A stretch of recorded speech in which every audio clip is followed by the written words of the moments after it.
In today's video, I'm going to teach you how to change currency in Hostinger. If you're trying to update the currency on your Hostinger account, it's important to know right away that this setting usually cannot be changed manually after the account has been created.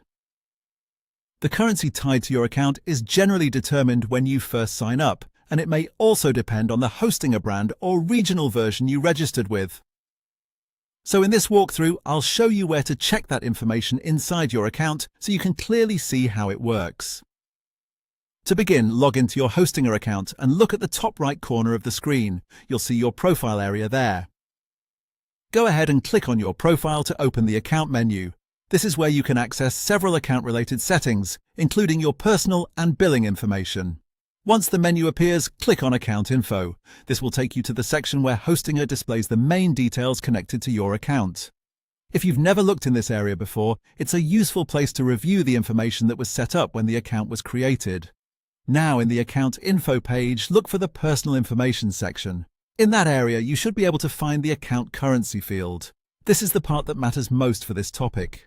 Instead of trying to edit it directly, move your cursor over the information shown under Account Currency. When you hover over it, Hostinger will display additional details or a short explanation.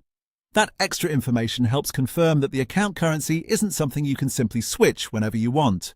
In most cases, it's fixed based on the account creation setup. So if your goal is to use a different currency, the practical solution is usually to create a new account using the Hostinger version or region that matches the currency you want. Before doing that, make sure you understand how your current services, subscriptions, or billing history may be affected. It's a good idea to review everything carefully so you don't accidentally separate active products across multiple accounts, unless that's really what you want. So to recap, open your profile from the top right, go to Account Info, find the Personal Information section, and hover over the Account Currency field to view the explanation. That's the easiest way to verify why the currency cannot be changed on the existing account and to understand whether creating a new account is necessary. And that's how to check and understand currency settings in Hostinger.